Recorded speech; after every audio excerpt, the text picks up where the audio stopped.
What's up, guys, and welcome to another episode of the Powerhouse Mentality podcast. I am your host. I am Caitlin Kenneth Smith, and today I wanted to talk about the real cost of settling for average. Because I feel like so many people want to be normal, they want to be average, they don't want to be unique, and I think that's bullshit, to be honest. There's something beautiful about being uncommon, about being different. I always say, dare to be different. Because being average or being the average American isn't something to really be proud of, in my opinion. The average American is not the best version of themselves. And I think in today's day and age, there are so many people that I see in my sphere of influence who are chasing becoming a better version of themselves. And I think that that's beautiful because personal excellence, or the journey to achieving personal excellence, is our obligation on this planet. I truly believe that. But unfortunately, there are a lot of people, most people, who don't, because they just settle. They settle for being comfortable. They settle for being average. And sometimes people settle because they're afraid to be called out. They're afraid to be different. They're afraid to draw attention to themselves. They're afraid of what people are going to say or think. They're afraid that they might fail. They're afraid, so they settle. But there's a cost that comes with settling for average.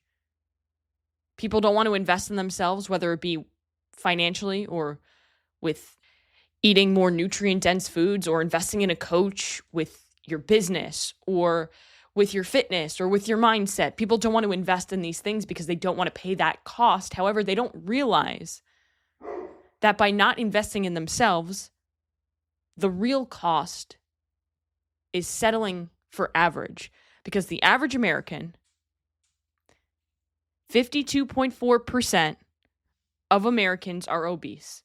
And of that, 9.2% are severely obese. That means that somebody has a body fat percentage that is above 32% for women and above 25% for men. That's classified as obese. I focus on body fat percentage and not BMI because BMI is skewed.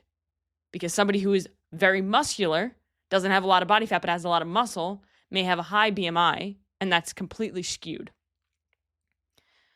But on top of that, an additional 30.3% of Americans are overweight. That means that 82.7% are overweight. So the average American is overweight and unhealthy.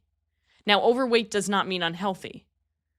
I care less about weight and more about muscle, strength, performance, health, and longevity, because those are the things that truly matter, not what your fucking scale says. But only 23% of Americans get the recommended 150 minutes of exercise. Less than 5% of adults get 30 minutes of physical activity each day. And 93% of the average American's life is spent inside. So the average American is obese, unhealthy, spends the majority of their life inside. Financially, 56% of Americans can't afford a $1,000 emergency expense. The average credit card balance is $8,942. Average debt is $104,215. Hey, these statistics make me feel better about myself, so I'm just going to keep reading them. And I'm sure that if you're listening and you're not $104,000 in debt, you're probably like, okay, I'm better than I thought. The average car payment is $777. And this is where it kind of gets a little bit crazy. The average American spends 5 to 6 hours a day on their smartphone doing things that are unrelated to work. 5 hours and 4 minutes on average is spent watching TV. Half of the population reads at an 8th grade level. And 23% of Americans haven't read a single book in the past year. So do you really want to settle for average? Because it sounds like average is a little bit low. Average is out of shape, unhealthy, buried in debt, and spending the majority of their time inside staring at a screen. And people are confused and wonder why we're in an anxiety and depression epidemic. So think about it like this. If average is this bad, the bar is set so low that you don't have to be unbelievably extraordinary. You don't have to be an Olympic athlete to just be good, to just be great, to just become the best version of you. All you have to do is focus on the simple things, the basics, the foundations, the big rocks. Eating whole nutrient-dense foods, focusing on your protein intake, moving every day for 45 minutes, weight training 3 to 5 times a week, even 2 times if you're not doing anything. Just fucking strength train. Build muscle, because muscle is the organ of longevity. The average American, if they would just do a squat, deadlift, overhead press, and bench press twice a week and practice those movements and eat the majority whole food, they would be in phenomenal shape. We would cure the obesity epidemic right there. But we're not focused on that. We're focused on other things. We're focused on too much noise, right? Yeah, food dyes aren't great, but why is everybody hyper-fixated on food dyes when we should be hyper-fixated on eating more whole nutrient-dense foods?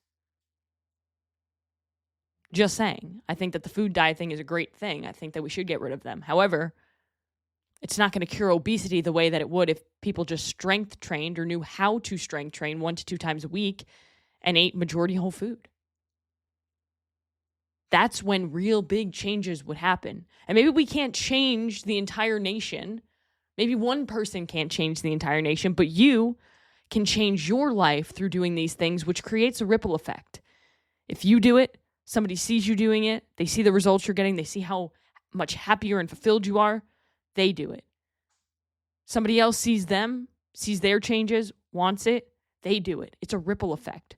So by you pursuing personal excellence or your best version of yourself, or when you shoot for greatness, you don't have to be exceptional, because above average is very easy to maintain. So stop trying to be perfect and start trying to be consistent in the things that truly matter. Now, I know this was a really short episode today, but I think that this is a message that everybody needs to hear and everybody needs to share. So before I go, I will remind you that our Black Friday sale starts on Saturday, November 23rd. If you're VIP early access, if you're not VIP early access, go down in the show notes, sign up to be VIP early access, because what we're doing is 40% off of all OG apparel. We're coming out with a new limited edition oversized tee, no problems, only solutions. It's the evolution of our Powerhouse brand. It's the first piece. So you're going to want to have it, and there's only 50 available. The first 25 orders are going to get a free limited edition patch that is not for sale. You have to earn it through being one of the first 25 orders. And if you order over $100, you get a free shirt. If you order over $150, you get a free shirt and a free performance hoodie. And if you order over $200, you're going to get a free shirt, a free performance hoodie, and a free hat of your choice. So make sure you don't miss this. If you're not on the VIP early access list, or if you forget, or if you don't want to sign up for an email list, totally understand. You're going to have to wait until the 25th when Black Friday officially starts for the Powerhouse Mentality. And if you guys need anything, you can always shoot me a message if you ever have any questions, or if you ever need a kick in the ass. That's exactly why I'm here. So go out today and do one thing that's going to take you one step closer to where you want to be.